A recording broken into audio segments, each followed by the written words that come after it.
Okay, hello everybody. How are you? Hello, hello. Hi, Hello. Hi.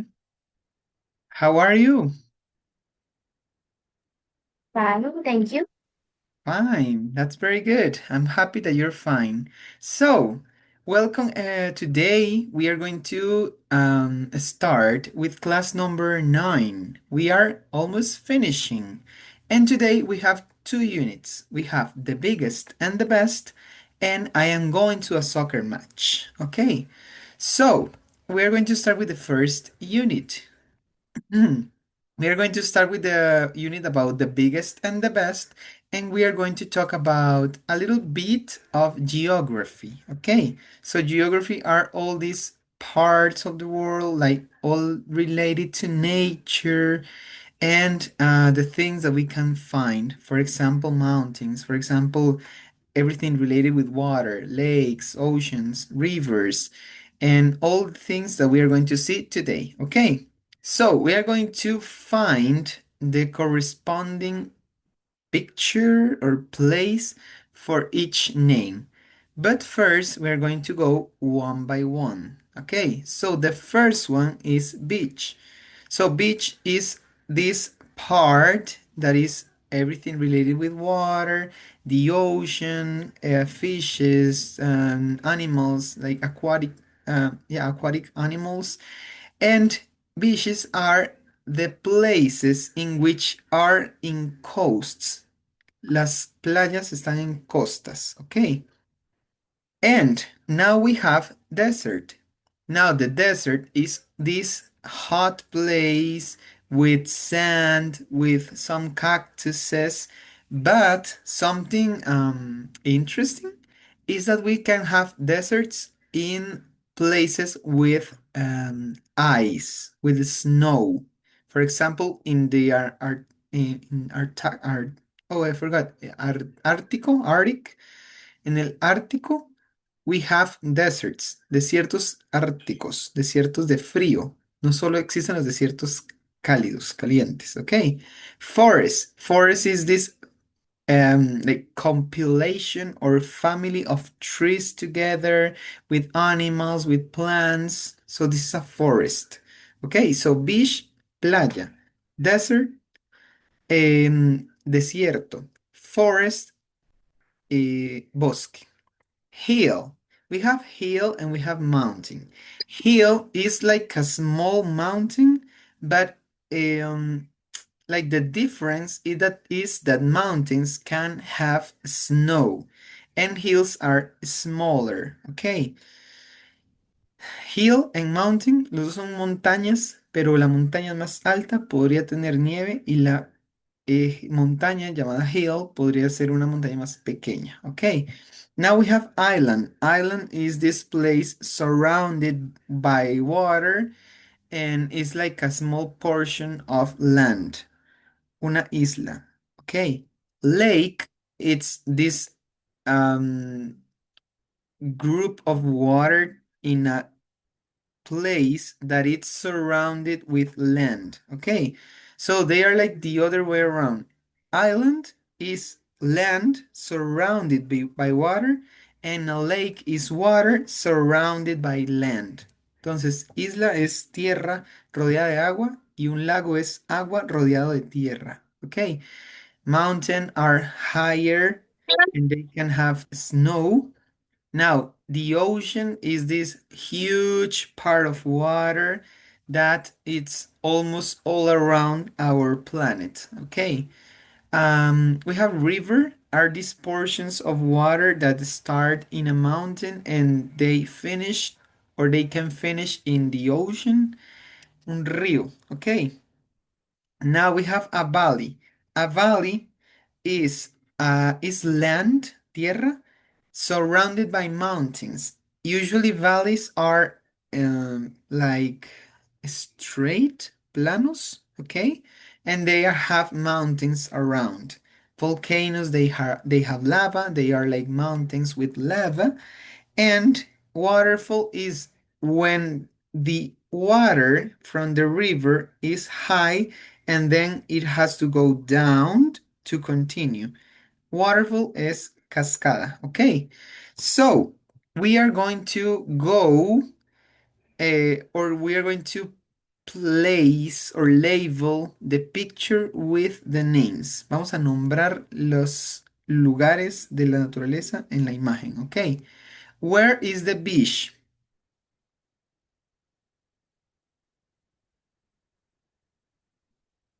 Where is the beach? A. Yeah, but where? Where in the map or where in the picture? Like next to what?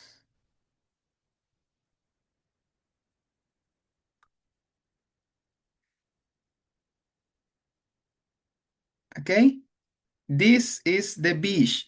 The beach is next to the ocean and is this portion of the land that is in a coast and has sand, arena. Okay, so this is the beach. Okay, now the desert. Where is the desert? Or what description you give to a desert?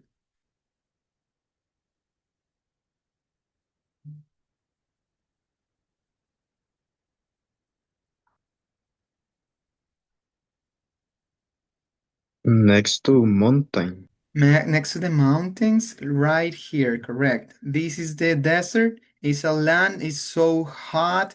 So, like the sun in that place is hotter, and it has, or it can have, sorry, um, cactuses. Now, what is this? What is this? Forest. The forest, correct. Now, what is the mountain? The mountain is this one or this one? One or two? Two. Two, correct. The mountain is this one because it's smaller. It's a hill. Sorry, the hill is this one because it's smaller. Now, the island. Where is the island?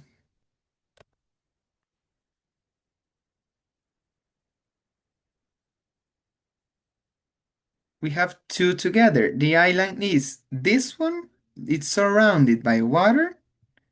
And this one is what is the name of this? Lake. The lake, correct. So this is what I was saying. Island is land surrounded by water, as you can see, and a lake is water surrounded by land. Okay. Now, what is the mountain?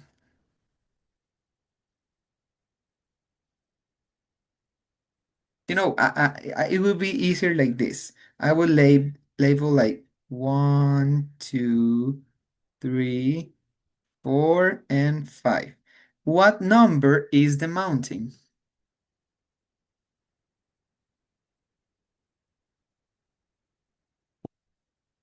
And see. One. 1, correct. The mountain is higher and it can have snow. It's not obligatory, but it can have snow because they are higher. And in higher places, they have snow. What number is the ocean? 2, 3, 4, 5, or 6? Five. 5, correct. This huge part of water is the ocean. What is the river? Number 6, 2, 3, or 4? Four. 4, correct. This is the river. They can start in the mountain and they can finish in the ocean. What number is the valley? 2, 3, or 6? Three. 3, correct. The valley is straight or Creo que usually eso significa valle, ¿verdad? Algo valle. así. Yeah, the Ah, valley, yeah, they are surrounded by mountains and they are straight somehow. Son más rectos o planos y están rodeados de montañas. What is the volcano? Number 2 or number 6? six. 6. 6, correct. It can have lava. And the last one, number 2, is the waterfall. So the waterfall can start in the mountain in a higher place and they can go down to the river. Okay. So this is like a very good example of these places of geography. So you can know now the difference. Okay. So very, very good. So we are going to take that part of geography to practice this conversation. So I need two people to practice this conversation. It's a conversation about Mike and Wendy. So I need two people, please, to practice this conversation. Who can help me? Hey, teacher. Lisette, Me. thank you. And Hi, teacher. Jariel. Okay. Yeah, I listen Lisette and Jariel. So Lisette, you can be Wendy, Jariel, you can be Mike, please. Here is an interesting geography quiz. Mm. Oh, I love geography. Ask me a question. Sure. First question. Which country is larger, China, Chinese or Canada? Mm. I know Canada is larger than China. Okay, next. What is the longest river in the Americas? I think it's the Mississippi. Here is a hard one.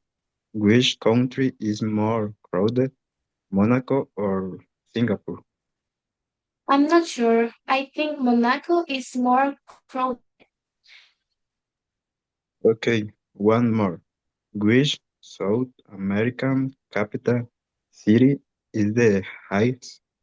La Paz, Quito, or Bogota? Oh, that's easy. Bogota is the highest.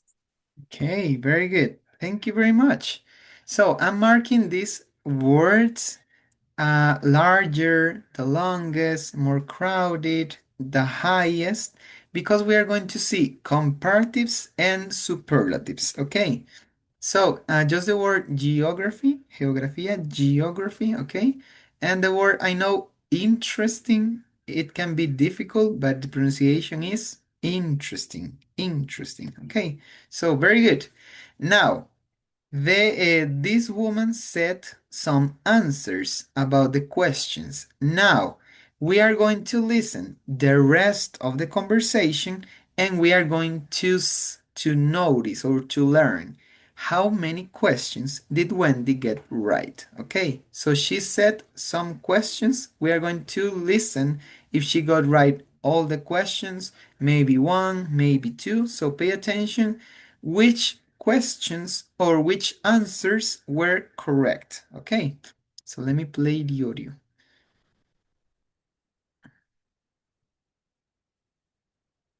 Oh, what is happening? Page 93, Exercise 2, Part B. Listen to the rest of the conversation. How many questions did Wendy get right? So let's see how you did on this quiz. The first question, which is larger, China or Canada? You said, Canada. and you're right. Both are large, but Canada is larger. Next, what's the longest river in the Americas?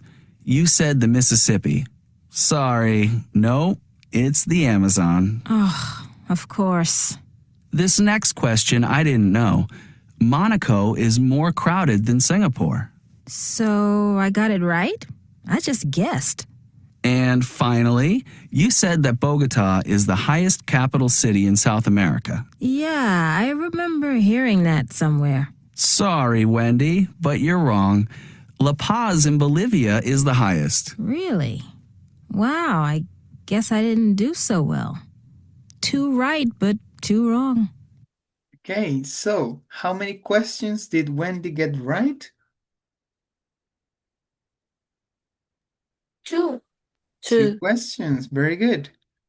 She got right two answers. So she got right the larger there is Canada and the more crowded that is Monaco. She got wrong that the longest river is not the Mississippi and that the highest capital city is not Bogota. Okay, so very, very good. So we are going to see this topic, comparatives and superlatives. Okay, so remember, I hope that you remember comparatives. So comparatives is when we have one thing and we compare this thing with a second thing. So we compare one and two. We compare this object with this other object. Okay, so we are creating a comparison. Okay, and the the ending that we usually use in comparatives when they are small is the ending er.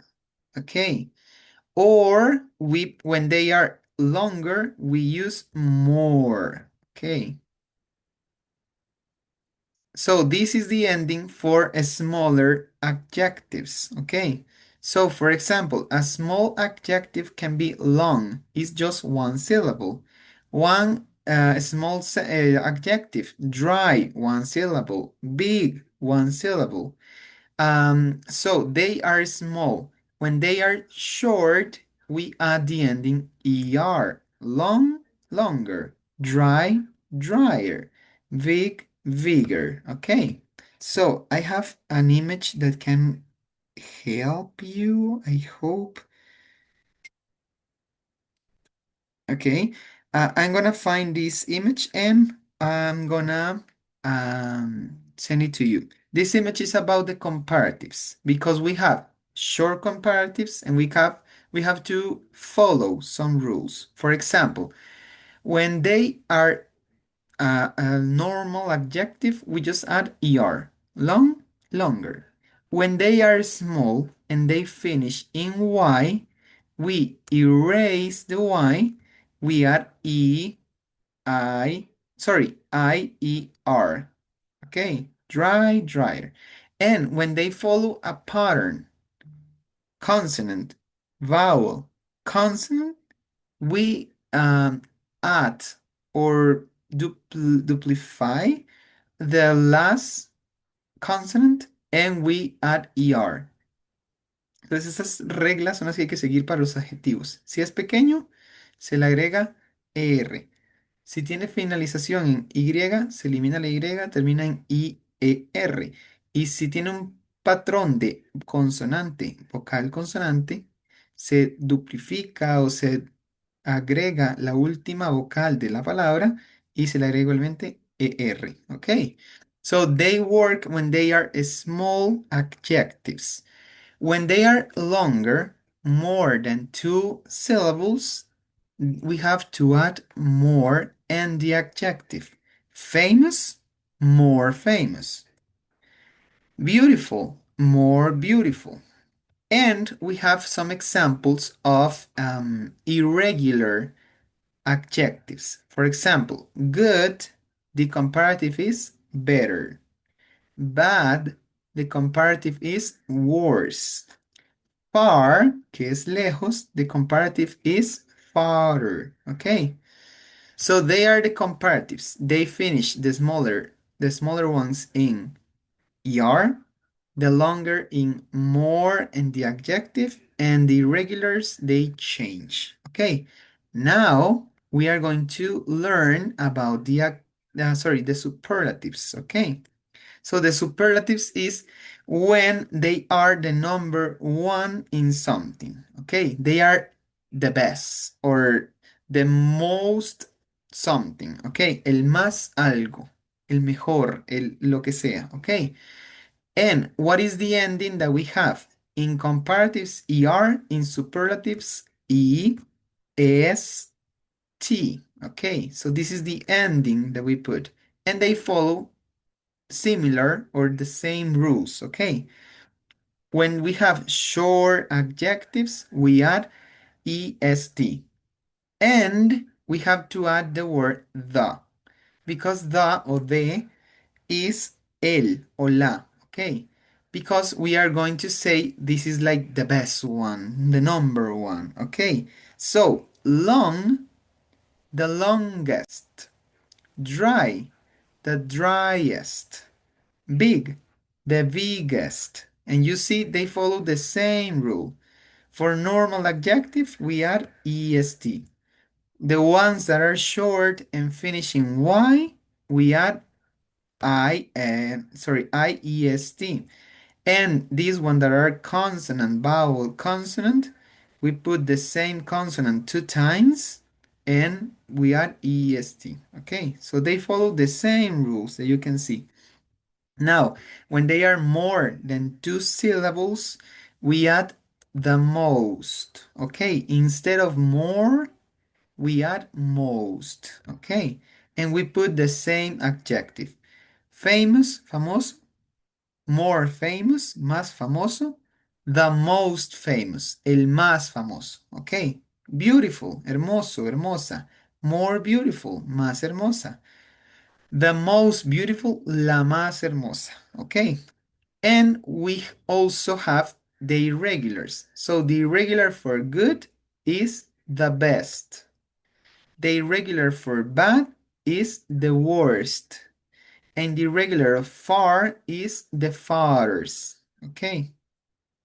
So they are very similar, but comparatives compare one with other, and superlatives is the number one in one category. Okay. So, for example, these questions and answers. This is talking about comparisons. Which country is larger? Country number one or country number two? We are going to compare Canada or China. What is larger? Más largo. Canada is larger than China. Remember this, when we compare one thing with another, we had to add than, okay? Than significa que, pero no un que de pregunta, sino un que de comparación. Canadá es más largo que China, okay? Or if we don't want to say the other part or the one that loses, we can finish our sentence here. Canada is larger, okay?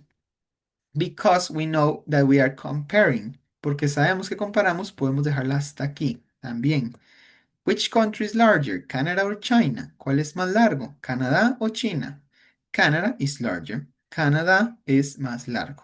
Okay, but if we want to say the other part, we can do it.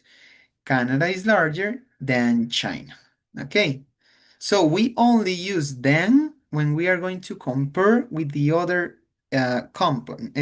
like the other person or the other object, country in this case. Okay, if we are not going to compare, we leave the sentence here. Canada is larger. Canada is more beautiful. Canada is better. We can finish there or we can add the rest. Is larger than China. Is better than China. Is more beautiful than China. Okay, so any comparison, then with the other. Now, this is talking about superlatives. Which city has the largest population? ¿Cuál ciudad tiene la población más larga? So the number one, like the most largest. Sorry, the largest. Tokyo, Mexico City, or Sao Paulo? Tokyo has the largest population of the three. So we are kind of comparing, but we are like saying the winner. So like the winner is Tokyo because Tokyo has the largest population. Okay. So this is like a competence, but we are going to say the number one. These others is like a competence, but with the necessity to compare. Okay. Now, for example, this one. What is the most beautiful mountain in the world? This is like an open question, but we are going to use the superlatives, the most. I think Mount Fuji is the most beautiful. Okay, so are these differences clear? What is a comparative? What is a superlatives? What is the ending that we have and the word that we add? ¿Sí estamos claros? Yes, teacher. Yes, ok. Entonces, como un resumen súper rápido, cuando comparamos, si el adjetivo es pequeño, ER. Si es más largo, de dos sílabas, more. Si es irregular, pues va a cambiar. Si estamos así diciendo el superlativo, el ending, el final sería EST. Si es pequeño y si es largo, utilizamos the most. Para todos van a iniciar the longest, the biggest, the most beautiful, the worst, ¿ok? Y lo mismo, si es irregular, tiene su forma eh, única, irregular, ¿ok? Les voy a ver la imagen que la tengo por aquí. Mm, ok, no fue martes, fue lunes. Ok, while I find it, we are going to practice, okay?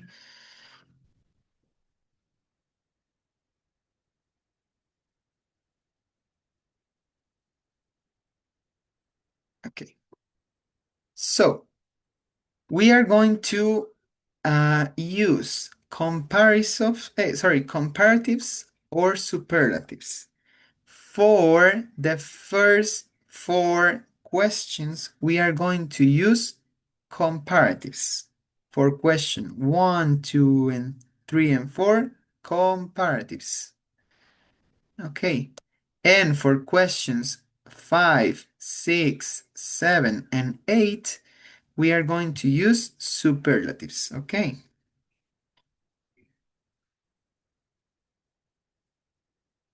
So remember, if they are short, if they are more than two syllables, what do you have to do? Or if they are irregular. For the first four comparatives, which country is small? Monaco or the Vatican?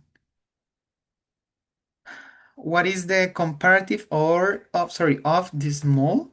Of a small? Smaller. Smaller, correct. Which country is smaller, Monaco or Vatican City? Very good.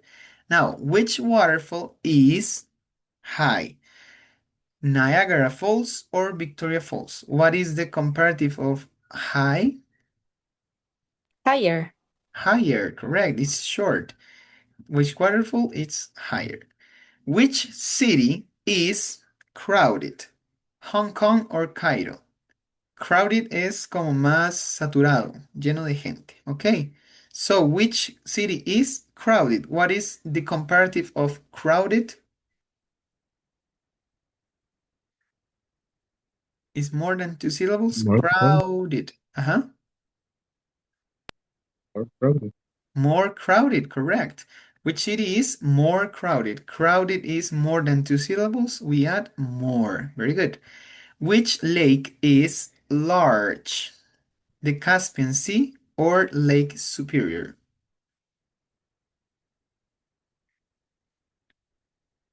What is the comparative of large?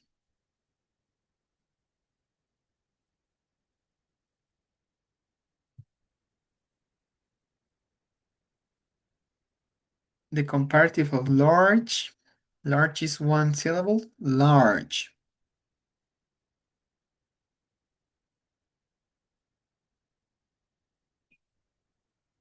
is one syllable. In comparison, what is large?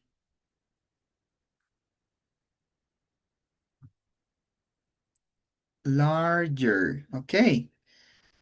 The idea when we discover how many syllables a word has is not like by the written form, is by the pronunciation. Okay. So we say large is only one syllable. Large. We don't say large. We say large is only one syllable. The same happen with a small.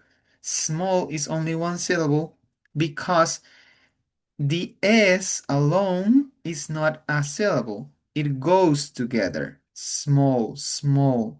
Large is one syllable because we say large. We don't say large. We don't say a small. We say small. We say large, high. Crowded is two syllables. Crowded. Okay. So large is small. We add er. Now, these four questions, 5, 6, 7, and 8, we are going to use superlatives. Okay. Now, which is high? Mount Aconcagua, Mount Everest, or Mount Fuji? What is the superlative of high? The highest. The highest. Very good. Which is the highest? Very good. Number 6. What is long river in the world? The Mekong, the Nile, or the Amazon? Longest. The longest. Remember, we have to use the longest. Very good. Now, number 7. Which city is expensive? London, Tokyo, or Moscow? What is the superlative of expensive? The most expensive. Very good. What is the most expensive? Very good. Number 8. What is deep ocean in the world? The Pacific, the Atlantic, or the Arctic? What is the superlative of deep?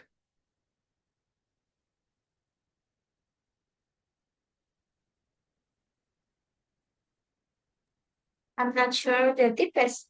The Say, deepest. Yeah, very good.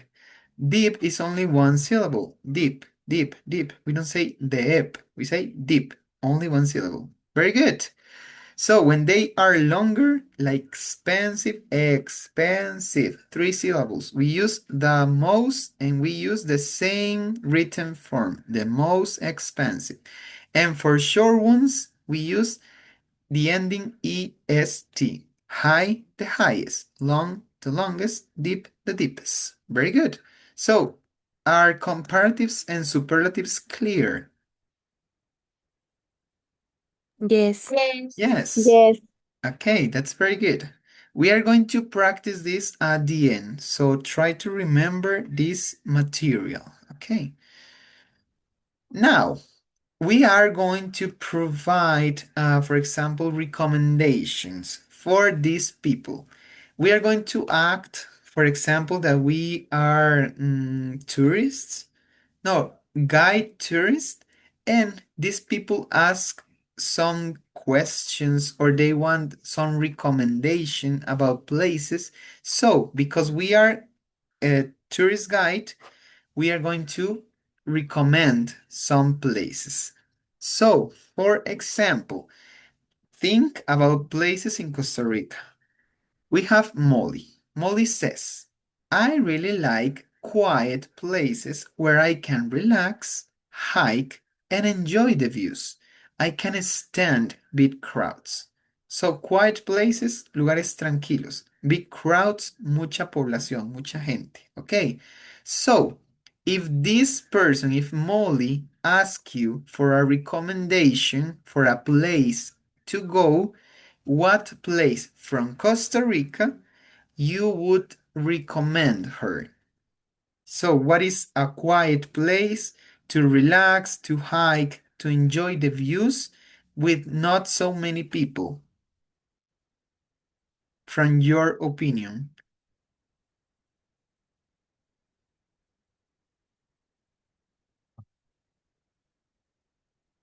any place from Costa Rica that you would recommend? ¿Cualquier lugar de Costa Rica que recomendarían?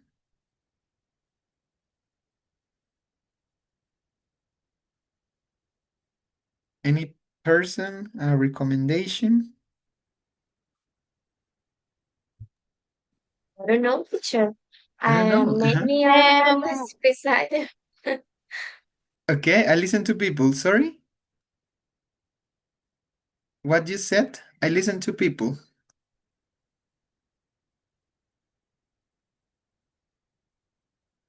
Lisette, you were talking, I Yo guess. digo que I don't know. Many are always excited. Okay, but I don't know, from your experiences or people around. For example, if Molly came to me and asked me, I want to go to a place that is quiet, to relax, to enjoy the views, maybe some hiking, and with not so many crowds. For example, I can say, okay, Molly, I recommend you to go to Sarcero. Sarcero is quiet, beautiful views.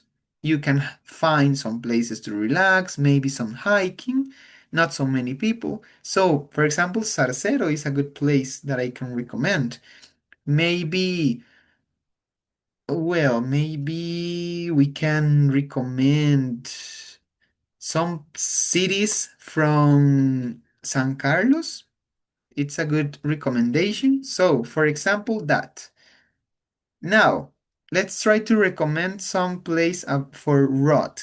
Rod says, I love to eat in nice restaurants, to go dancing and stay out late at night.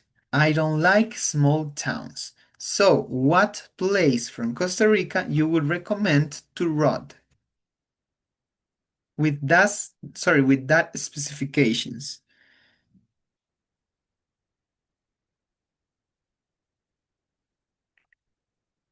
What place you imagine?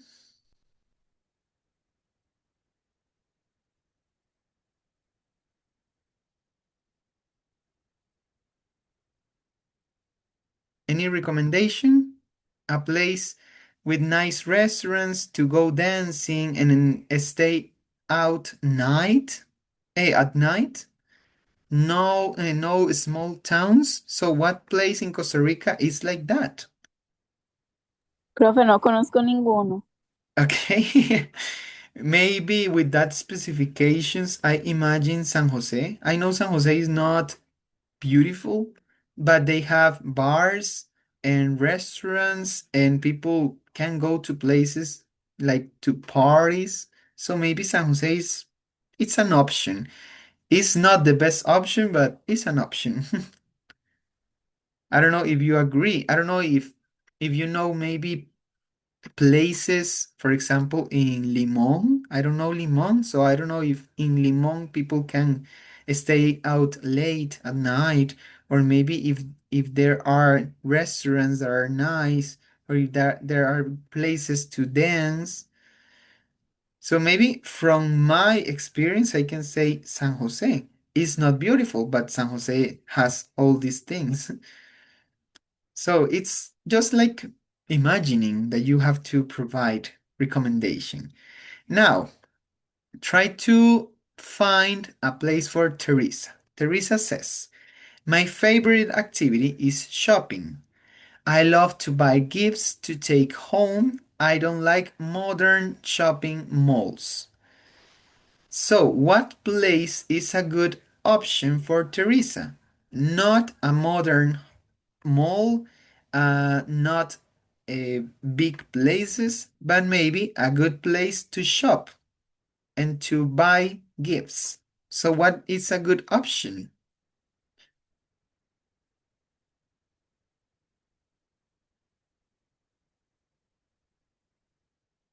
What is an option? I have no idea. You have no idea. Okay. Any idea from any other classmate?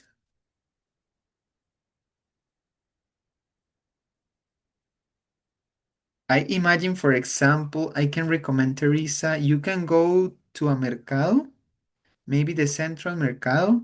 In the Central Mercado, you can find some traditional places, something related with Costa Rica. It's very about the nature and it's not modern. You can find food, so it can be an option. So maybe I'm imagining, I'm not from San Jose, but I'm imagining the Central Mercado in San Jose because it's the biggest that I think exists in Costa Rica. So it's like that. For example, for example, you, Sujay, from what place you are? Where are you from?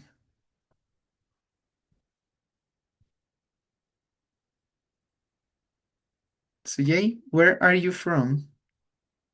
Sujay disappeared. Okay, no.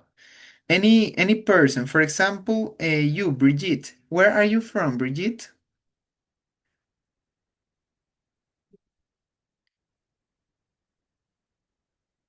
Or any person. I just want to talk. Profe, Yes. el internet se me pega un toque, entonces puede que no entienda mucho de lo que esté hablando. Okay. Oh, okay. That's understandable. Maybe you, Sophia. Sophia, where are you from? I'm from Cartago. Cartago, beautiful place. What Yes. place from Cartago you can recommend me? I'm from Alajuela, so maybe I don't know Cartago. What place from Cartago you can recommend me? I recommending, for example, um, the Volcán Irazú. Okay, the Irasu volcano. Yeah, you can say Volcán Irasu or Irasu volcano. Yeah, Yes, okay, the best views. This is very relaxing, or okay. for me. Uh-huh. Okay, that's an amazing option. So maybe for Molly, it's the best place. So you could recommend Molly, Irasu volcano. Beautiful views, quiet place to relax, to enjoy. So that's very beautiful recommendation. Maybe Carlos, where are you from?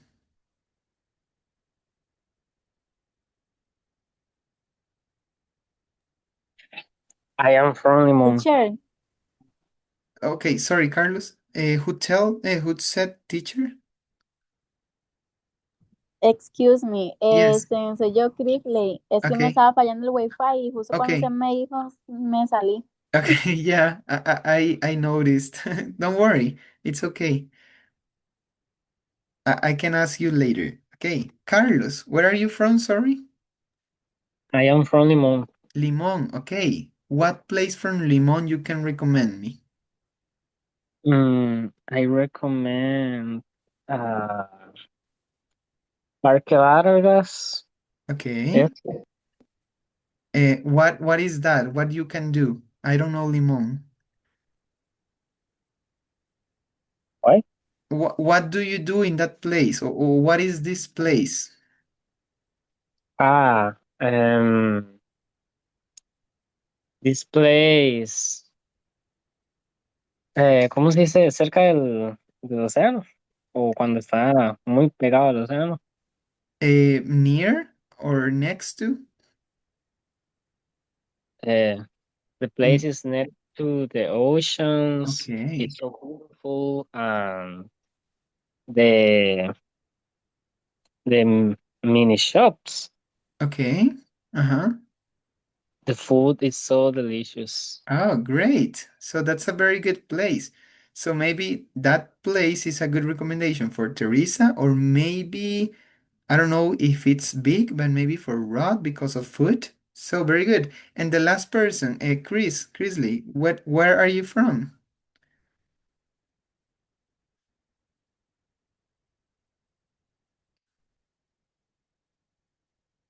I don't see your mic.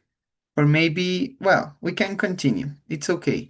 So, that places from where you are from, you can recommend. So, that places are beautiful. And Costa Rica is a beautiful country. So, we have a lot of places to go. And it's an amazing option for tourists because if they are finding or if they are looking for beaches, we have a lot of beaches. If they are looking for restaurants, we have a delicious food. Views, we have beautiful views. So we have a lot of things to recommend. So what we are going to do now is listen and check. We are going to listen to three people on a TV game show and they are going to be asked with questions and they are going to select the correct option or the correct answer. Okay, so let's imagine like it's like Who wants to be a millionaire or who wants to become a millionaire? ¿Quién quiere ser millonario? Imagine like a program like that. They are going to ask questions, they are going to give options, and you have to select the correct option. So check the correct option that they say for each specific question. So for example, I don't know what is the question, but they are going to give the options. The statue or Liberty, the Eiffel Tower, or the Panama Canal. So maybe the correct option is the Panama Canal. So you check this option. Number two, maybe is Angel Falls. Maybe number six is Australia. So let's check the correct options. Okay. So let me play the audio. This is the audio. What is the number? I don't see the number. What is that? Okay, maybe it's this one. Page 94, Exercise 6, Listening. Game show. Listen to 3 people on a TV game show. Check the correct answers. Our contestants this evening are Jack, Susan, and Jonathan. And now, contestants, let's get right to our first question. Question number 1. Which is the oldest? The Statue of Liberty, the Eiffel Tower, or the Panama Canal? Jack? The Statue of Liberty is the oldest. They built it in 1886.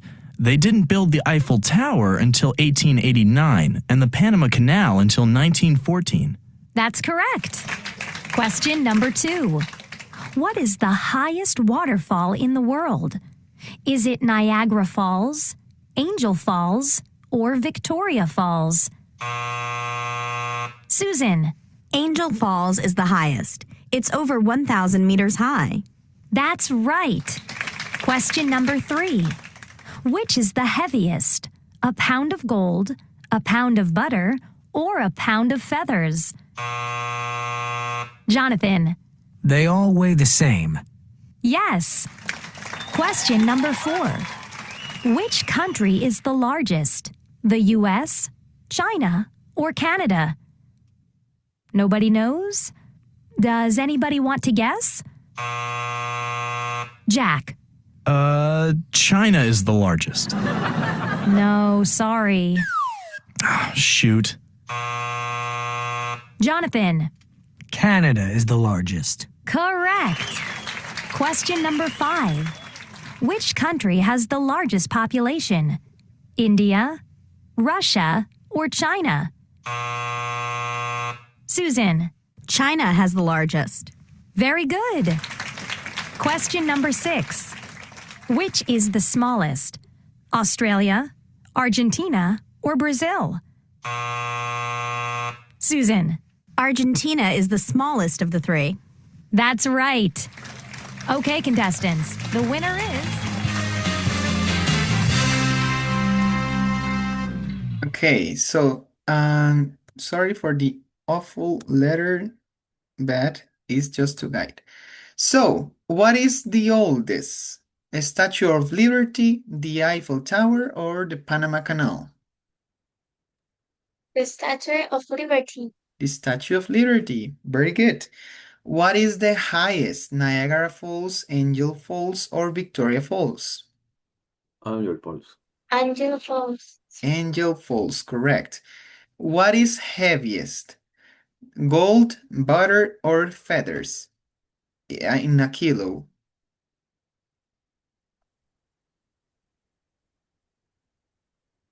What is heaviest? A kilo of gold, a kilo of butter, or a kilo of feathers?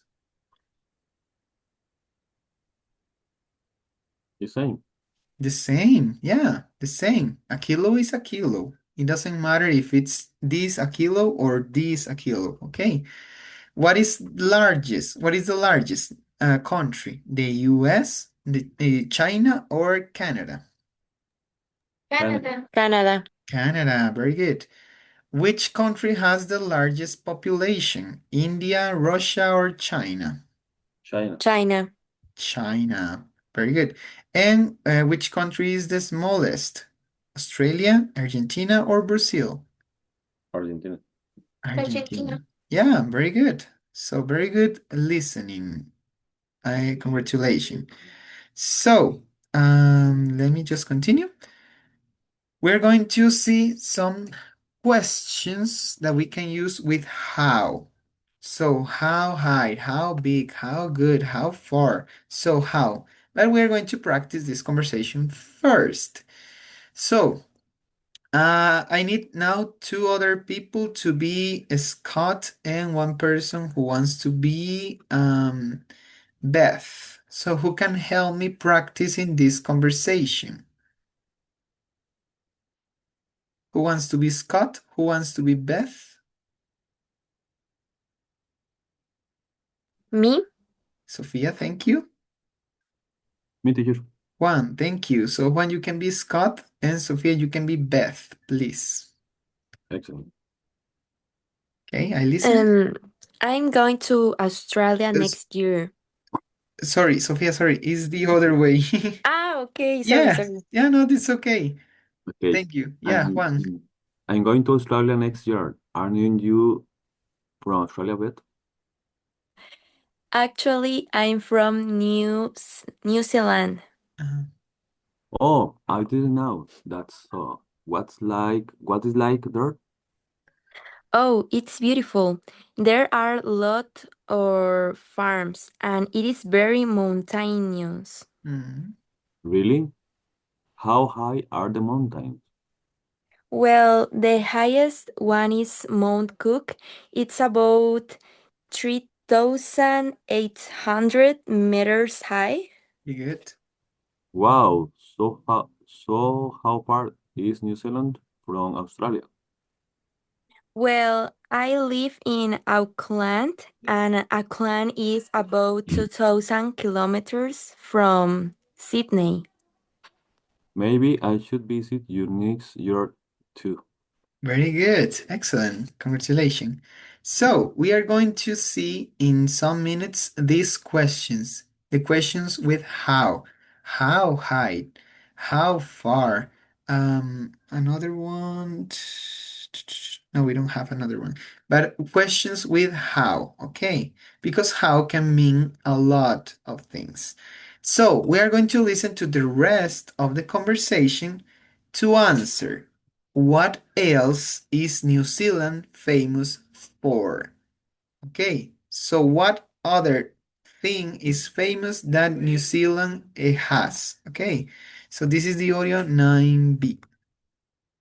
Page 95, Exercise 9, Part B. Listen to the rest of the conversation.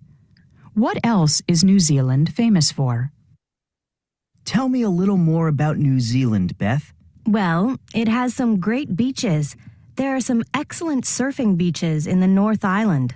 Well, I don't really like surfing, but I love boating. Really? You can go boating in Auckland. It's one of the most popular places for sailing, and you should definitely try jet boating in the South Island. Oh, I'd love to do that. It sounds really exciting. It is. And there's good skiing in New Zealand. Lots of people go there to ski. It sounds perfect for me. Now I have to go. Okay, so let's listen again. Page 95, Exercise 9, Part B. Listen to the rest of the conversation. What else is New Zealand famous for? Tell me a little more about New Zealand, Beth. Well, it has some great beaches. There are some excellent surfing beaches in the North Island. Well, I don't really like surfing, but I love boating. Really? You can go boating in Auckland. It's one of the most popular places for sailing, and you should definitely try jet boating in the South Island. Oh, I'd love to do that. It sounds really exciting. It is. And there's good skiing in New Zealand. Lots of people go there to ski. It sounds perfect for me. Now I have to go. Okay, so what else is New Zealand famous for?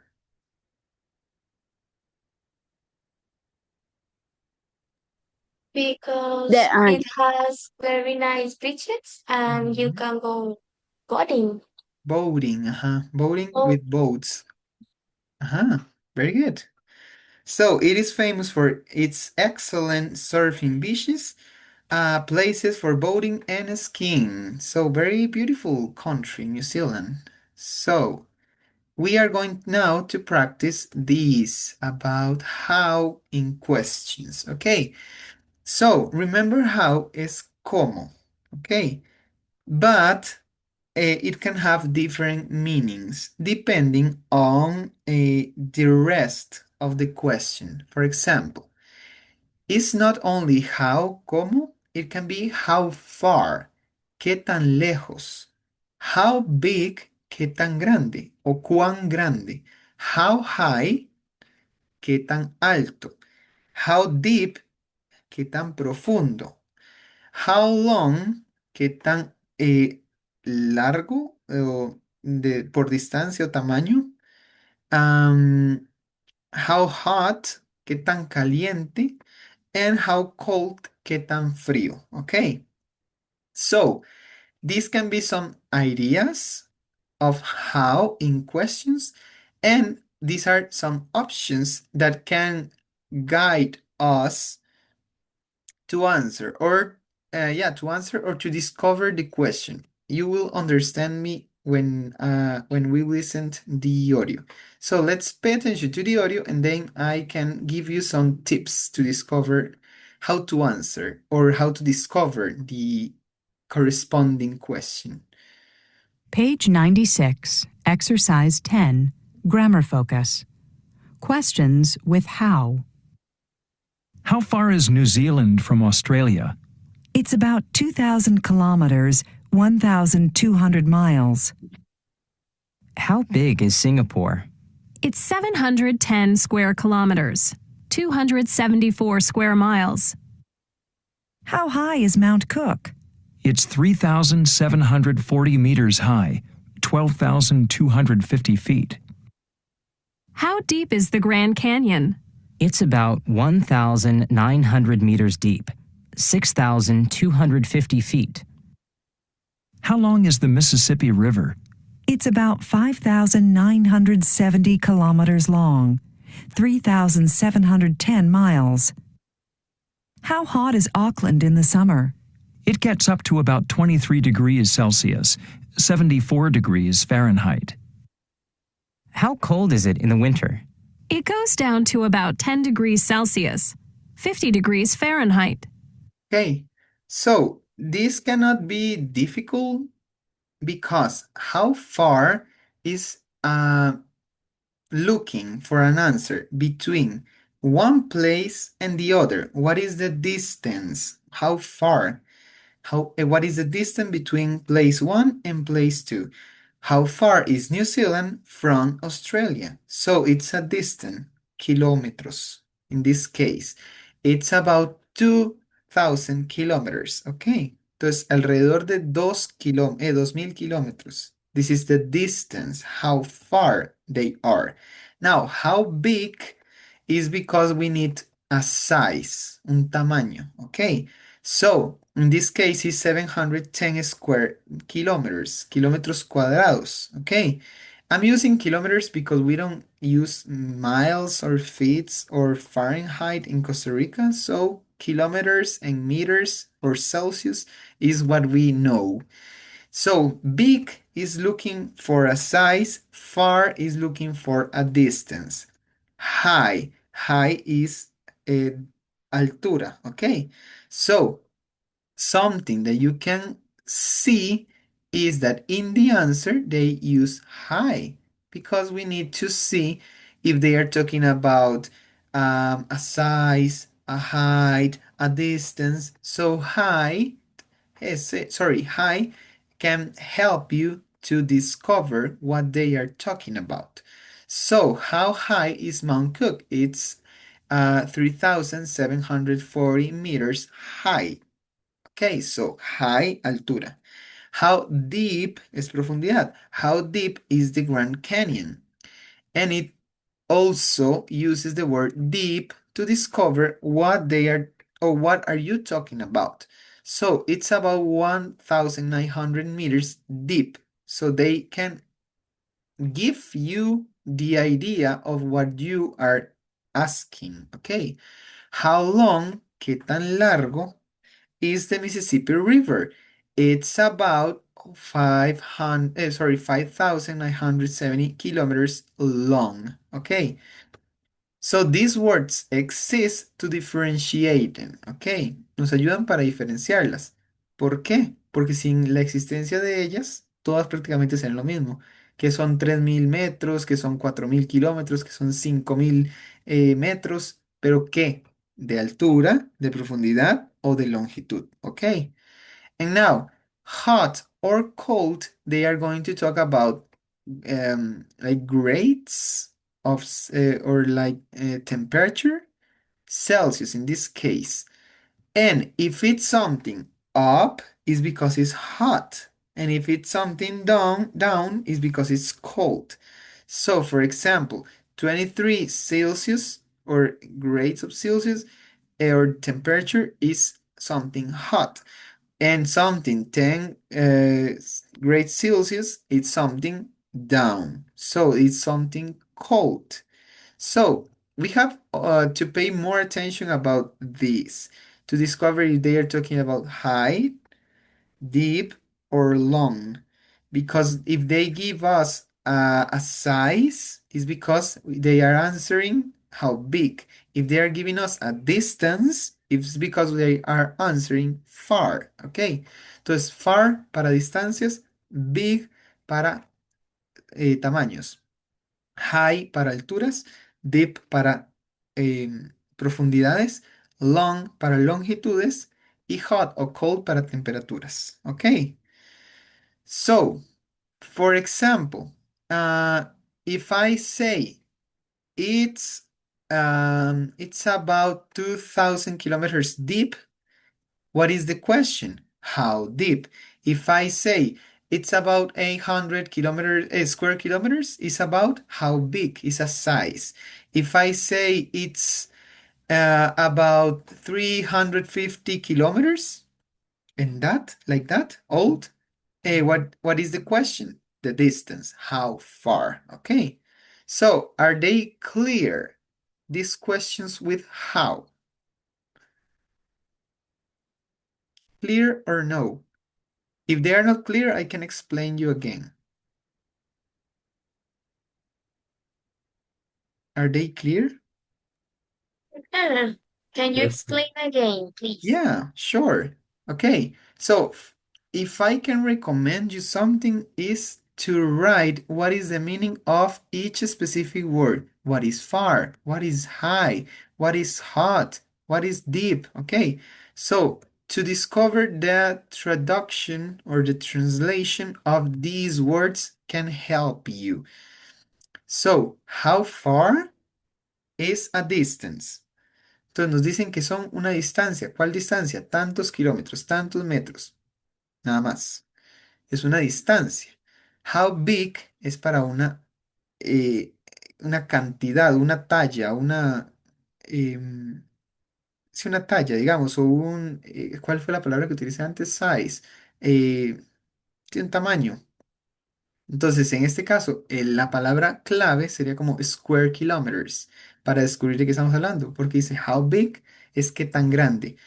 How big is Singapore? In this part is talking about countries. So Singapore is about this number square kilometers. Okay, 710 kilometers. Square kilometers, sorry.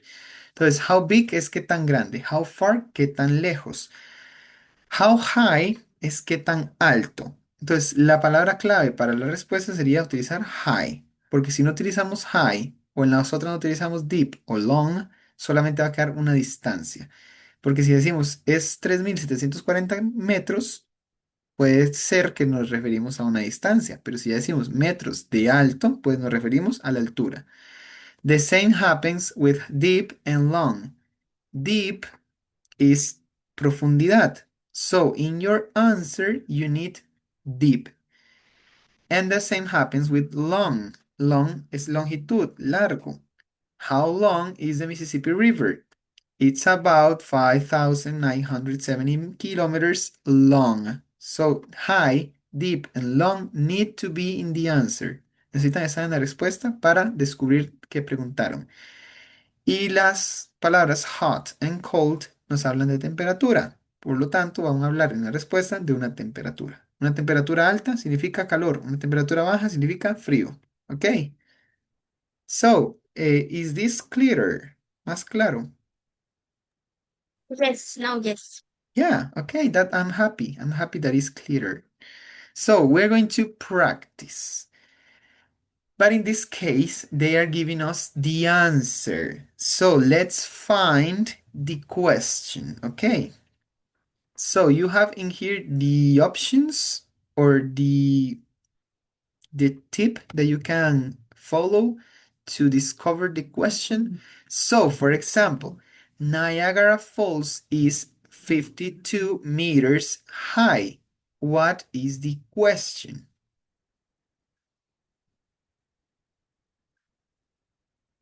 They are giving us highness. How high Niagara Falls? Um, yeah, Yeah, yeah. yes or no? Yes, but yeah, you missed only is. How far is Niagara Falls? Yes, very good. How high is Niagara Falls? Niagara Falls is 52 meters high. Very good. Now, California is about 403,970 square kilometers. So it's a size. What is the question? This is a size. So what can be the question? What is California? How big? How big? Very good. How big is California? It's about these square kilometers. Very good. Now, the Nile is 6,670 kilometers long. So what is the question? What is the Nile? How long? How long? Very good. How long is the Nile? It's about these kilometers long. Now, Osaka is about 500 kilometers from Tokyo.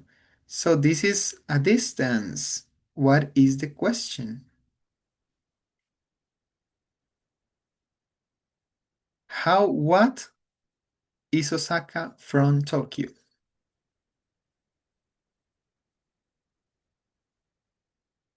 How far? How far? Very good. Far, como ven aquí, es para distancias. How far? ¿Qué tan lejos? Is Osaka from Tokyo? It's about 500 kilometers from Tokyo. And the last one, Mexico City gets up from to about 28 Celsius in the spring. So it's a temperature. It's what? Cold or hot?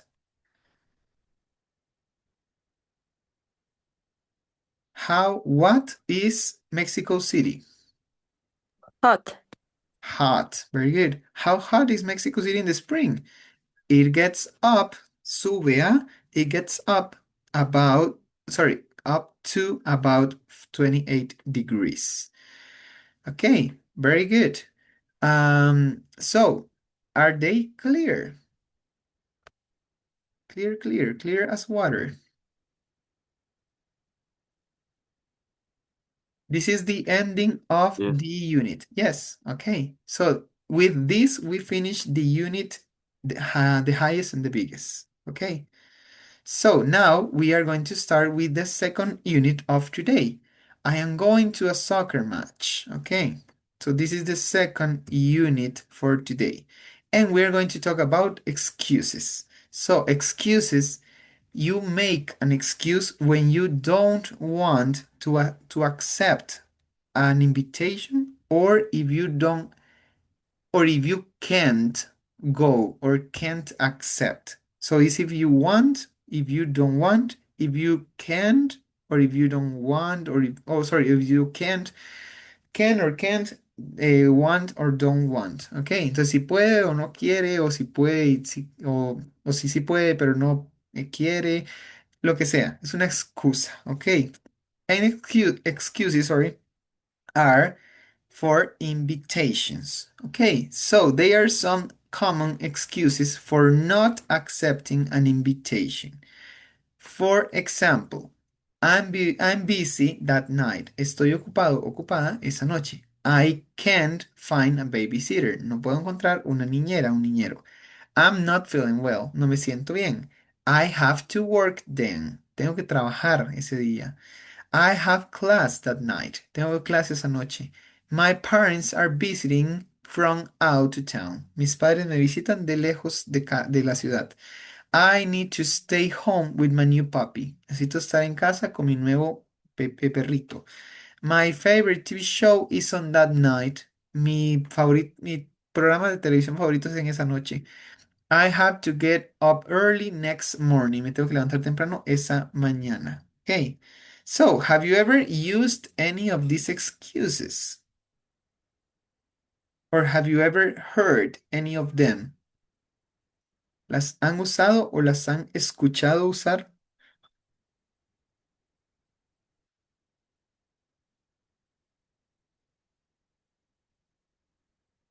¿Han ustedes dado esa excusa o la han escuchado? Have you ever used the excuses or Teacher, you heard? I use it a lot. I have classes at night. Okay. Yeah. Yeah, it's a good excuse. Yeah, I have to. Yeah, me too. Okay, so from your opinion, which one is a good excuse and which one is not? I'm busy that night. Estoy ocupado, ocupada esa noche. Is it a good or bad excuse? For me, I can find a babysitter. It's what? Good or bad? Good. A good. Okay, this is a good excuse. Okay. What else is a good excuse? Una buena excusa. What is a good excuse? I'm not feeling well. I'm not feeling well. Yeah, that's a popular excuse, and it works. What else is a good excuse? I have class that night. I have class at night. Yeah, it's this excuse is like my daily life. I have to give class that night. What is also Teacher, the yes? program is bad. It's just TV. So Is okay. So that's a it's bad. bad. Yeah, yeah. Is and okay. You know what? It's because this book is very old. And in that moment, people didn't have the opportunity to lose an episode. Now, if we want to repeat an episode, we just find it on YouTube. We find it on any place, Facebook, TikTok, or we use Super, that is like Magis that we use, or in Disney, Netflix. So we have the opportunity to repeat as many times as we want. But in all times, if you lose an episode of your favorite TV show or maybe a soap opera, una novela, you lost that and you will never find it. So this excuse was a good excuse. Now, today is not. So, Yes, sí. yeah, that happens today. It is a very bad excuse. It's like, watch it other day. It's because you don't want to go. It's because you don't, it's not because you can't, it's because you don't want. So, yeah. And excuses not always are because you don't want to go. Sometimes it's because you don't have the opportunity to go. So I have received some invitations like, Gustavo, let's go to eat something at 8 p.m., for example. And I say like, I cannot. I have to give class that night because I give class from 7 to 9. And they are like, oh, okay, yeah, I remember. So it's a good excuse. And it's not because I don't want to go, it's because I don't have the opportunity to go. So yeah, excuses exist because we don't have the opportunity or we don't want to go. So we are going to to practice this conversation, and then we'll listen the rest of the conversation to answer 2 questions. So I need 2 people who want to practice. Now we have Lynn and Miguel. Who wants to be Lynn? Who wants to be Miguel to practice this conversation? Me? So yeah, Chris. Chris, you can be Lynn. Who wants to be Miguel? Yo, profe. Brigitte, yes, thank you. So, Chris, you can start with Lynn. Brigitte, you are Miguel. Okay. Thank you. Say, Miguel, what are you doing tonight? Do you want to go bowling? I did love to, but I man go going to soccer was beat me brother. Uh-huh. Oh, well, maybe some other time.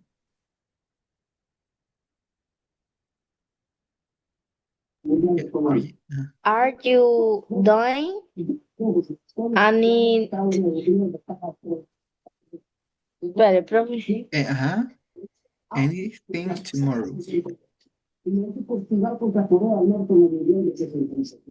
Anything tomorrow? Well, good time. Tomorrow sounds fine. I'm going to work until 5. So let's go around 6.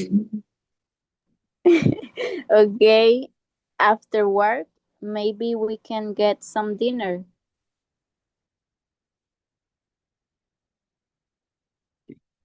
Yeah, and the last one sounds great, Brigitte. Sí, ya lo iba a leer, solo que no podía abrir el micrófono. Okay, no, thank you very much. Thank you, girls. Thank you. So, this is, for example, a good excuse. Do you want to go bowling? I'd love to. I'd, remember, is the contraction of I would. I would love to, I'd love to, but I can't. Me encantaría, pero no puedo.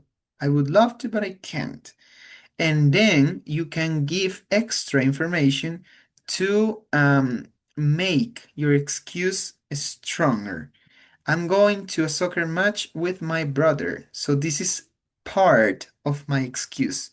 It's not because I don't want, it's because I really can't. Okay? But if you are really interested in with that person, like it's a friend, a girl you want, a boy you want, you can give options. So, are you doing anything tomorrow? So, I cannot tonight, this day, but I can tomorrow. So, we can plan something tomorrow. So, this is an example of something that you can say. If you don't have the opportunity, you can give options. You don't have to close the or to limit the option. Okay, so we see that they plan something, but we're going to listen the rest of the conversation and answer these 2 questions. When are they going to have dinner? And who are they going to meet after dinner? So when it's a moment, a time, and who it's a person. Okay, so pay attention to the rest of the conversation and answer these 2 questions. When are they going to have dinner? A time, a moment, and who are they going to meet after dinner? What person? Okay. So this is the audio to be from I am going to a soccer match. Okay. Page 100, Exercise 2, Part B. Listen to the rest of the conversation. When are they going to have dinner? Who are they going to meet after dinner? After we're done bowling, do you want to go to the Chinese palace for dinner? Sure. I love their food. We can go around 8 o'clock. That's not too late. You know, maybe Jason can join us. Yeah. Hey, Jason, what are you doing tomorrow night? Do you want to join Miguel and me for dinner? We're going to the Chinese palace at 8. I have to work till 8:30, but why don't I meet you afterward? That'd be great, Jason. Okay, let's listen again. When are they going to meet? Oh, sorry. When are they going to have dinner? At what time? And who are they going to meet after? So what person? So listen and Page answer. 100, Exercise 2, Part B. Listen to the rest of the conversation. When are they going to have dinner? Who are they going to meet after dinner? After we're done bowling, do you want to go to the Chinese palace for dinner? Sure. I love their food. We can go around 8 o'clock. That's not too late. You know, maybe Jason can join us. Yeah. Hey, Jason, what are you doing tomorrow night? Do you want to join Miguel and me for dinner? We're going to the Chinese palace at 8. I have to work till 8:30, but why don't I meet you afterward? That'd be great, Jason. Okay, so when are they going to have dinner?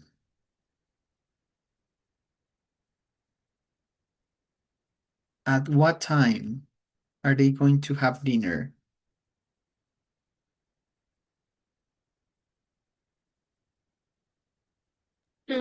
After work. Yeah, they set an hour. They are going at Um, 8. Yeah, it's afterward at 8. And who are they going to meet after dinner? What person?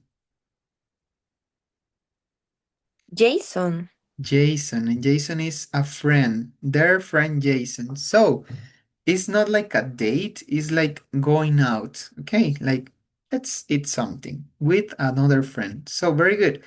So now we are going to practice the future using the going to. So we can talk about the future in this moment using two things, the present continuous and the auxiliary going to. Okay, so we can use the present continuous to talk about future.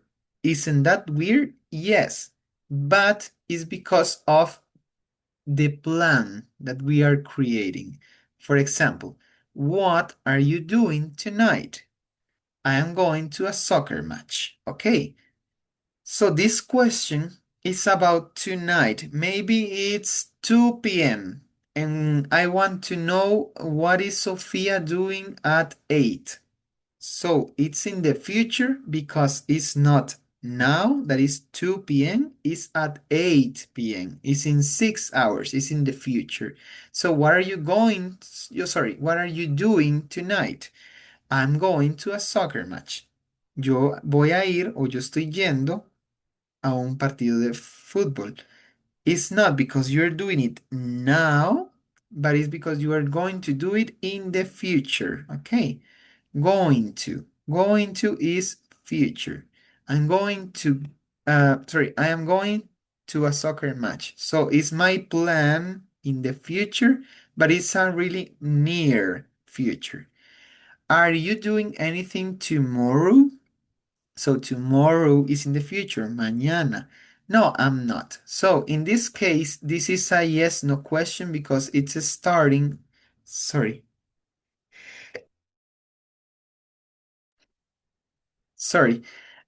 When questions start with the verb to be, they are yes, no questions. And when questions start with the WH word, they are a WH question, and these questions need a longer explanation. These questions need only yes or no.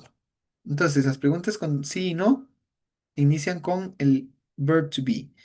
Y las preguntas que inician con WH requieren información extra en su respuesta. So, what? Un qué es lo que yo quiero responder. And are you something? Es algo de sí o no. Are you doing anything tomorrow? ¿Vas a hacer algo mañana? Yes. I'm doing. Or yes, I am. No, I'm not. Okay. So this is present continuous. It's something that you know. And remember that you have to use the verb to be. So the verb to be for I Very easy. I what? I am. The verb to be for he, she, it is. And the verb to be for the plural ones, they, you, we, is, are. Okay, so this is the basic information that you need for the present continuous. You need the verb to be, and you need a verb finishing or ending in yes, ing. So this is the ending that you need to add in the words, okay? What are you doing tonight? The structure is WH word, verb to be, subject, verb ing. The answer is subject, verb to be, verb ing. When we are creating a question, we invert the order of the subject and the verb to be. Instead of you are is are you. And because the question is with you, the answer is with I. And in yes, no questions, we also invert the order. First the verb to be and then the subject. Are you doing? Are, verb to be, you, subject, doing, verb ing. Are you doing anything tomorrow? Question with you, answer with I. No, I'm not. Yes, I am. Okay, so this is the verb to be. The present continuous using verb to be. And we are going to talk about the future because it's a plan that I have for some hours, for tomorrow, next week, next year. It's in the future. Now, we are going to use the auxiliary going to. Going to is an auxiliary because it's not the verb of the question. Es un auxiliar porque no es el verbo, sino auxilia o acompaña al verbo principal. And because we are using an auxiliary, the verb is in the simple form. Okay. So, what, tenemos la misma estructura. What, verb to be, subject, and the verb ing, in this case, an auxiliary. So, what is she going to? An auxiliary. And do is the verb. What is she going to do tomorrow? So, what is the plan for her? She is going to work until 5. So, this is the plan. Work, but until 5. So, this is what she is going to do. And this is a WH word. Now, a yes, no question. Are they going to go bowling? Yes, they are. No, they're not. Okay. So going to is an auxiliary and the verb is in the simple form. Okay. So can you see the difference?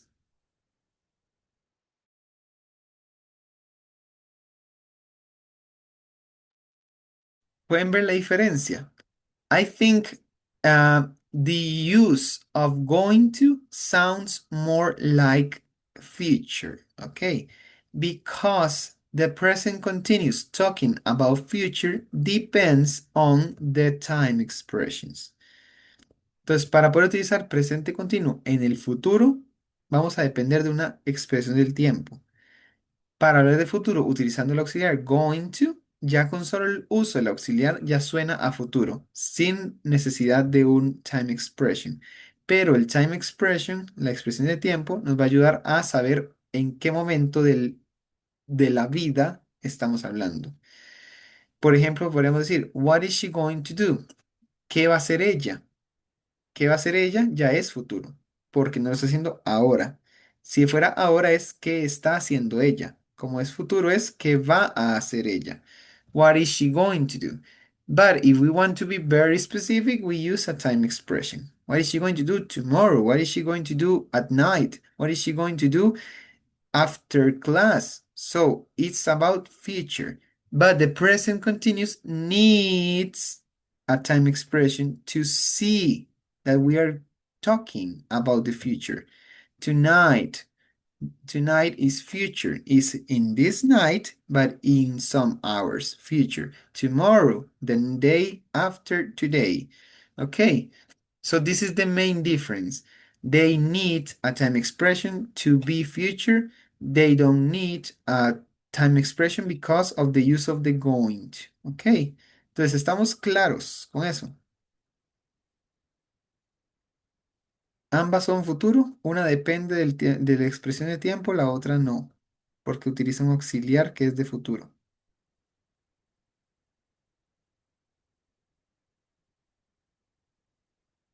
Si estamos claros, si ven la diferencia.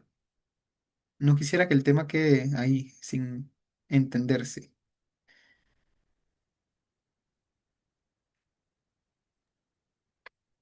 Yes, teacher. Yes, okay. Yes. Okay, thank you. Cuando no recibo respuesta, no sé si es un sí o un no. Okay, clear. Very good. We are going to practice to see the difference. Okay. So let me just erase this now. So you are going to see that you are going to use the present continuous and the future with going to. But you're going to complete the invitations, or in this case, the column A, 1, 2, 3, and 4, using the present continuous. So this structure, you are going to need for the questions the verb to be, the subject, and the verb in parentheses in ing. And for the responses, the answers, you are going to use the going to. So you are going to need the subject is a response, an answer. The subject, the verb to be, the auxiliary going to, and the verb in parentheses is going to be the same because it's the base form of the verb. Entonces, en la columna A, preguntas utilizando present continuous. Columna B, respuestas utilizando going to. La facilidad de esta es que ya nos dan el verbo que se mantiene exactamente igual porque es el verbo en forma base. Aquí es el verbo en forma base y tenemos que transformarlo con ing. ¿Ok? So, for this first question, what, bla, bla, bla, you, bla, bla, bla, tonight. Would you like to go out? So what do we need here? The verb to be. And what do we need here? The verb ing. So what is this question completed? We have the subject you. So what is the verb to be for you? And the verb ing for do. What are you doing tonight? What are you doing tonight? Would you like to go out? Very good. Now, what is the second question? This is a yes/no question, so we need the verb to be for you and the verb ing for do.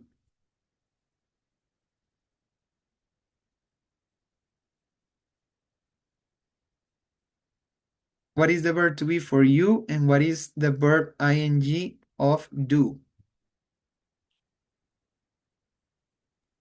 Are you doing? Are you doing? Exactly. Are you doing anything on Friday night? Do you want to see a movie? So this is a yes/no question. Now, this is a response, an answer, a positive structure. So we have friends over for a barbecue on Sunday. So we, verb to be, verb ing of have. What is the verb to be of we? And how is have in ing?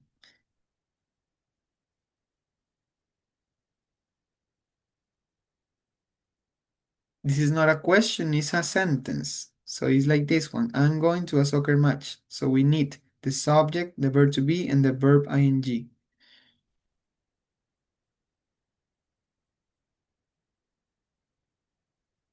We, verb to Are. be, we are, and the verb ing of have. Have. I. Having, yes. We are having friends over for a barbecue. So I'm telling you that. Le estoy contando. I'm having friends over for a barbecue on Sunday. Would you and your friends like to come? And the last one. This is a yes, no question. Verb to be. You. Verb ing of stay in town next weekend? Do you want to go for a hike?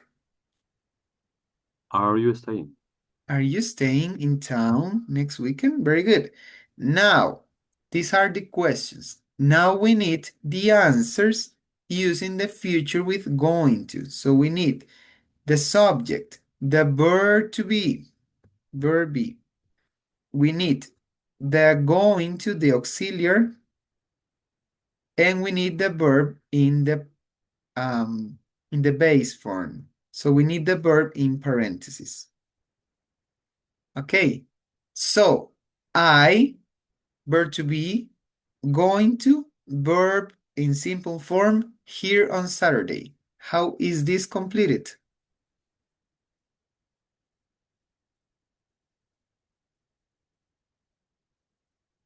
Vemos la estructura, sujeto, verbo cero estar, verb to be. Going to para todos es un auxiliar, no cambia. Y el verb in simple form es el verbo del paréntesis. I, verb to be, going to, verb in parentheses.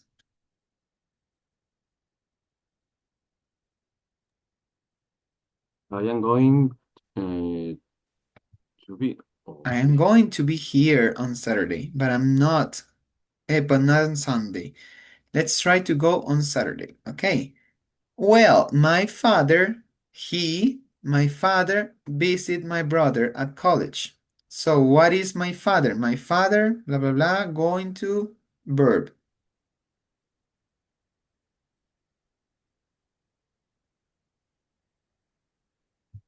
The verb to be of he, the auxiliary, and the verb, So my father Is going to visit. is going to visit. My father is going to visit my brother at college.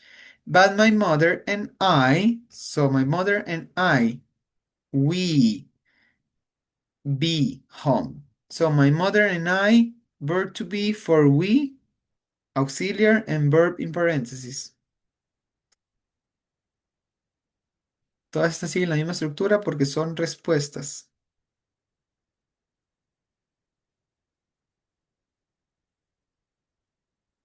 My mother and I, we, verb to be, auxiliar, verb. Are going to be. Exactly. My mother and I are going to be home. We would like or we would love to come. Okay. Sorry, I can't. I work overtime tonight. But how about tomorrow night? How can we complete this? ¿Cómo la completamos?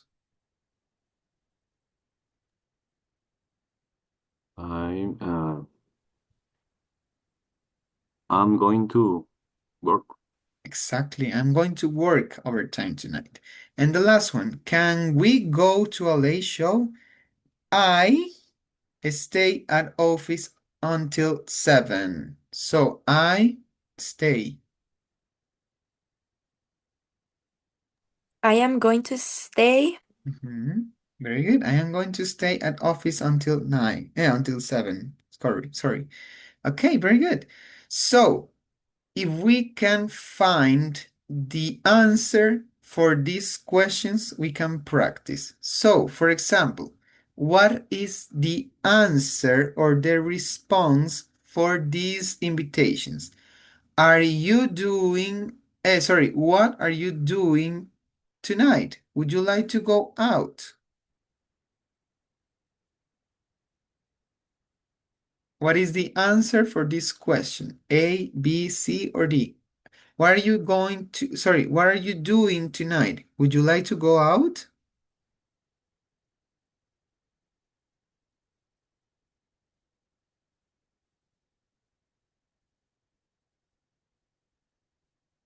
What is the answer for this Sí, question?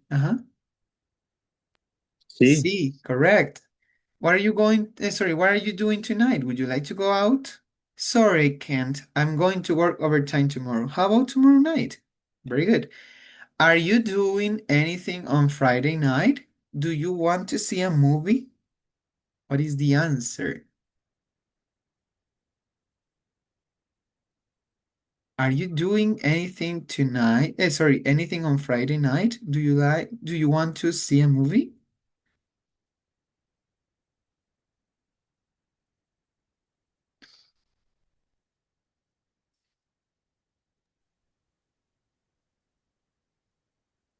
A, B, or C?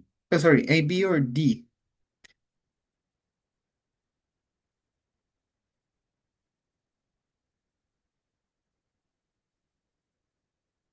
Are you doing anything on Friday night? Do you want to see a movie?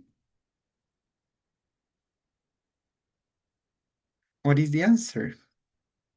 A, I'm going to be here. B, well, my father is going to visit. D, can we go to a late show? I'm going to stay at office until 7, sorry.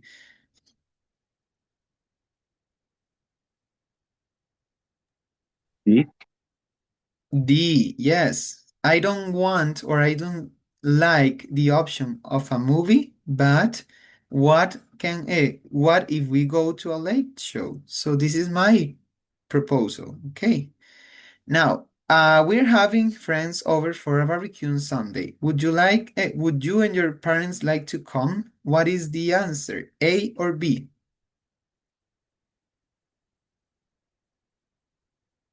A. A?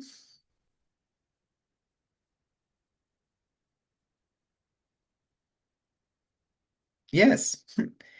We're having, yeah, friends over for a barbecue on Sunday. Would you and your, oh, sorry, no, it's B. Would you and your parents like to come? So I'm inviting your family. In this case, it's B because, well, my father is going to visit my brother on college, but my mother and I are going to be home, so we would like to come. So my father, my one of my parents is cannot go, but I can go with my mother. So this is the answer. And are you staying in town next weekend? Do you want to go for a hike? So I'm asking about your weekend. I'm going to be here on Saturday, but not on Sunday. So this is my weekend. Let's try to go on Saturday, okay? So this is the answer for the last one. ¿Sí entendemos pregunta y respuesta? Yes. Yes, that's very good. So I think that we cannot play the game today, but next Friday we can. Okay, so we're going to put each word or phrase in each list or in each category. So we have spectator sports. So it's sport that you see. A friendly gathering. So activities that you can do with your friends, your family. And live performances is, for example, something artistic that you can enjoy, that you can see, that you can listen, that you can watch. So, for example, um, spectator sport, friendly gatherings, and live performances. What is a barbecue? It's an spectator sport, friendly gathering, or live performance. A barbecue. Una barbacoa. Friendly gathering. ¿Cómo se dice? Friendly gathering. Gathering.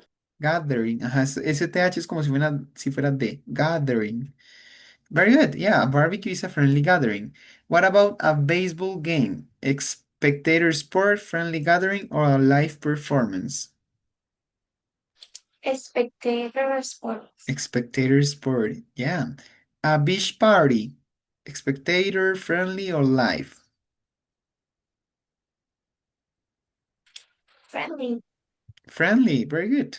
What about a bicycle race? Una carrera de bicicletas. Is an spectator sport, friendly gathering, or live performance? Spectator sports. Very good. A birthday party. Spectator, friendly, or live? Friendly. Gathering. Exactly. Friendly gathering. A dance performance. Spectator sport, friendly gathering, or live performance? A dance performance. Live Live performance. Exactly. Un show de baile. A picnic. An spectator sport, friendly gathering, or live performance. Friendly gathering. Very good. A play. Una obra. Spectator sport, friendly gathering, or live performance. A Live performance. Exactly. A play is a live performance. A rock concert. Spectator, friendly, or live? A rock Friendly. concert. Friendly? Let me see. Live performance. Yeah, it's a live performance. Everything related with art, music, a play, I don't know, a movie or whatever, it's a live performance.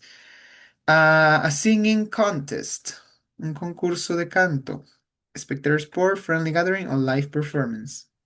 Live performance. Very good. A tennis match, un partido de tenis. Spectator sport. Very good. And the last one, a volleyball tournament.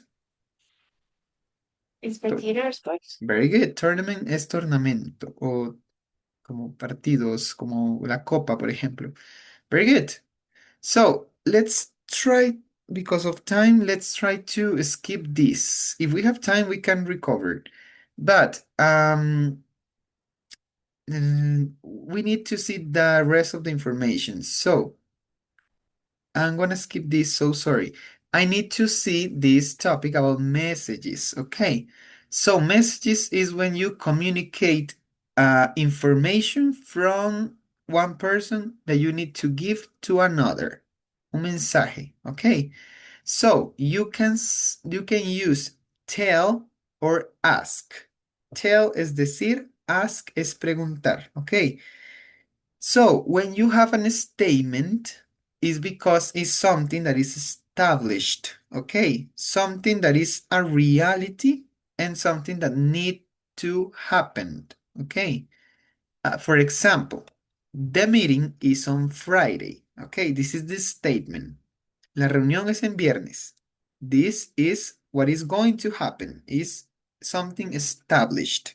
So, I have the information. Yes. Primero que es statement. Que Statement no es me ubico. como realidad, como algo ya establecido. Y request. Request es como pregunta, como favor. Okay. Yeah. Okay, okay. Okay. Let me just have, okay. So if I have the information, the statement, and I need to communicate the information, uh,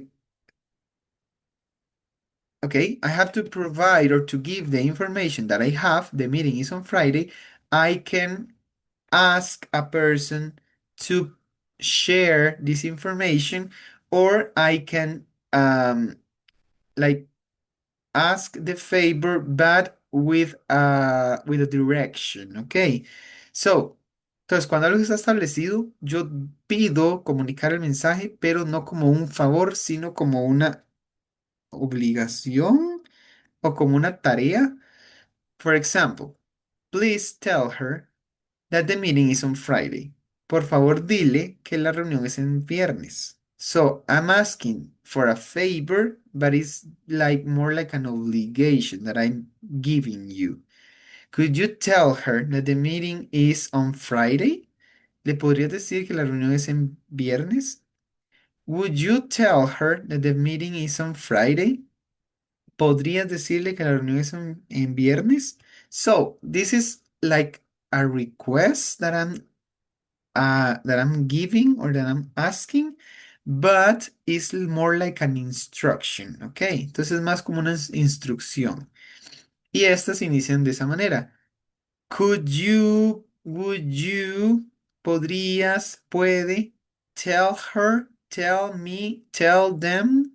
Aquí vamos a utilizar los pronombres. No tanto como tell she, sino tell her. Y después el that es opcional. That es que. Could you tell her that? Le podría decir a ella que the meeting is on Friday. La reunión es en viernes. El that es opcional. Could you tell her the meeting is on Friday? Could you tell her that the meeting is on Friday?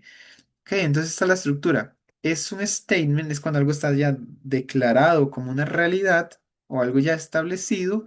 Entonces yo pido compartir la información, pero no como un favor, como usted podría, sino puede decirle qué tal cosa. Ajá. Ya un request es como un favor. Call me on afternoon. Entonces yo tal vez trabajo en una empresa, recibo el mensaje, entonces ya me van a pedir que si por favor le puedo decir que lo llame. Entonces, ¿qué me podrían decir? Ask, preguntarle. Please ask him to call me on afternoon. Por favor, pregúntele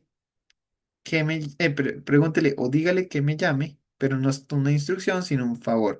Please ask him to call me. Por favor, pregúntale o dile que me llame. Could you ask him to call me on afternoon? This afternoon.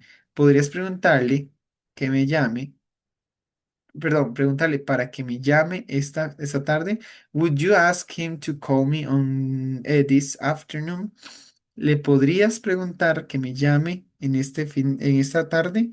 Entonces, ask es más Fíjate como que enredo de palabras. sí, sí es un poco enredo. De hecho, la actividad que sigue es como reordenar esto. Entonces, vamos a iniciar como con la base de que ambas son un favor, pero una es más, con algo que yo pido, por favor, que lo haga, o dígale porfa si puede, y la otra es como hágalo, pero se lo estoy pidiendo en un favor. Si ya algo está establecido, se dice que lo llame. Dígale que tal cosa. Si es un favor, como por favor llámeme, entonces este ask es como implorando por el favor. Pregúntale si me puede llamar, pregúntale que me llame, o pregúntale o dile para que me llame. Entonces ambas pueden significar muy similar, una es más una instrucción, la otra es más un favor. Y la estructura sí es esa. Please, could o would, could o would son para preguntas. Please es más como un favor. Please tell her, please ask him. Entonces, en vez de tell, utilizamos ask. Y después el pronombre. Please tell her, please ask him. Ahora, utilizamos aquí el mensaje dado. The meeting is on Friday. La reunión es en viernes. Damos el mensaje como tal. Ahora bien, el request va a utilizar un verbo que me llame, que me escriba, que me mande un correo, que me compre tal cosa. Vamos a utilizar un verbo. Por lo tanto, estos verbos nos van a dar la indicación a que es un favor, porque es lo que yo quiero comunicar, si la persona tiene la posibilidad de hacerlo. Please ask him to call, y ya vamos a utilizar el verbo como forma base por el uso del to. Eso ya es un imperativo, es una instrucción, digamos. To call, to buy, to tell, to message, ¿ok? To y el verbo. Y ahora, ¿a quién? A mí. Vamos a transmitir el mismo aviso, la misma instrucción, pero sabiendo que eso utiliza un verbo y los demás no. Es una noticia, un algo ya creado, ¿ok?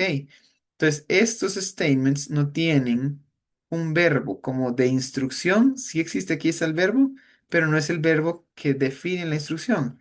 Este call me ya es una instrucción, un favor. Llámame. Este es la tal reunión es a tal día.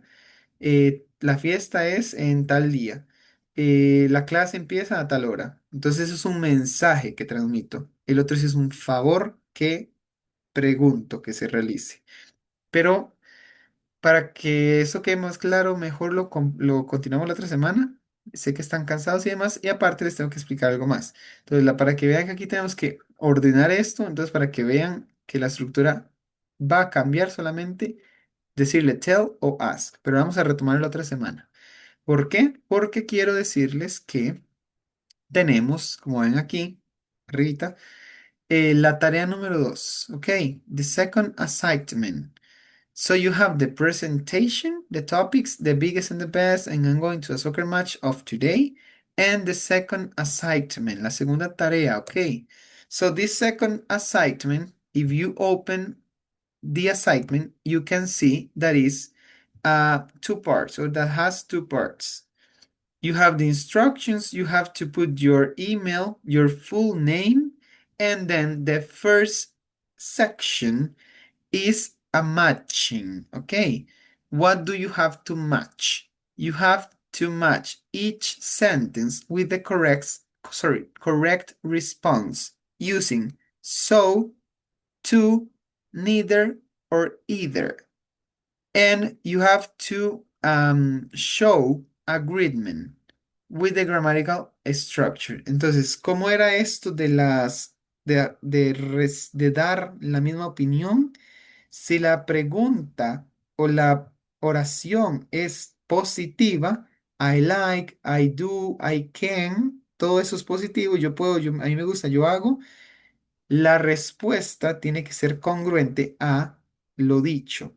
Entonces, tiene aquí, acá, la presentación anterior de May I take your order. Aquí tenemos la gramática del so, to, neither, either. So do I do too. El so, do I o I do too se utilizaba cuando está un verbo. I like, I buy, I cook, lo que sea, un verbo común utilizaba do. So do I do too, y el verbo está en positivo.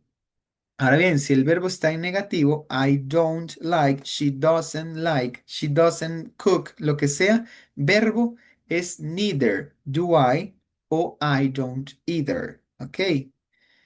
Pueden guiarse con esto. Ahora, si la oración tiene verb to be, I am, she is, they are, si utiliza verb to be, el la respuesta mía de tener la misma opinión utiliza so am I am too, so is she is too. Eso para algo positivo, positivo. Ahora, un negativo, I am not.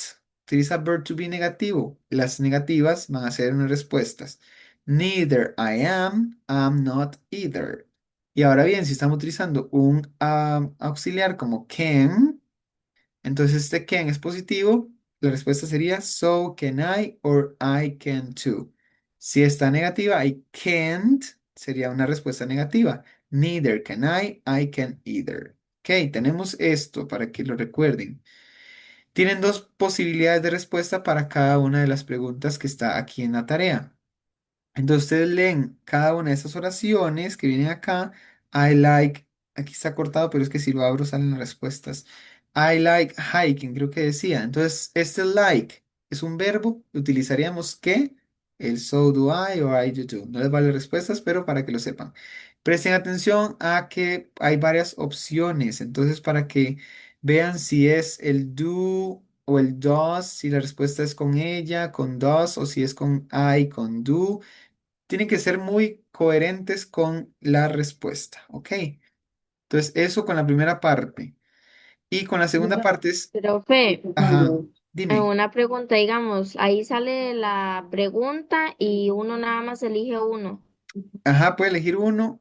Hay dos posibles respuestas. Lo voy a abrir para que ustedes lo vean como ustedes lo van a tener.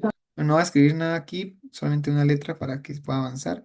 Ya me pasé las 9, perdón, pero necesito explicarles esto. Entonces, ustedes tienen aquí como I like hiking. Entonces, ¿cuáles son mis opciones?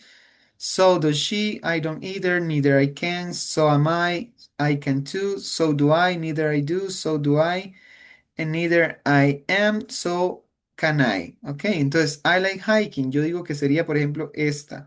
Ok, o puede ser esta. Entonces, tengo solo la opción de escoger una. Pero saben que para cada una existen dos opciones. I enjoy cooking, positiva. I'm not ready, negativa. I don't watch TV, negativa. I'm not really tired, negativa. I can't drive, negativa. I don't like loud music, negativo. He loves sushi, positivo. I can dance salsa, positivo. I hate onions, positivo. Aunque diga yo odio, dice que es positivo porque no dice un not, como las demás, ¿ok? Y la segunda parte corresponde, perdón otra vez que me pasé ya, pero nada más corresponde a perdón, oraciones. Tienen ustedes que responderlas con agreement, con la misma opinión. Si es algo positivo, si usted responde en positivo, si es algo negativo, responde en negativo. Es como yo tampoco o yo también.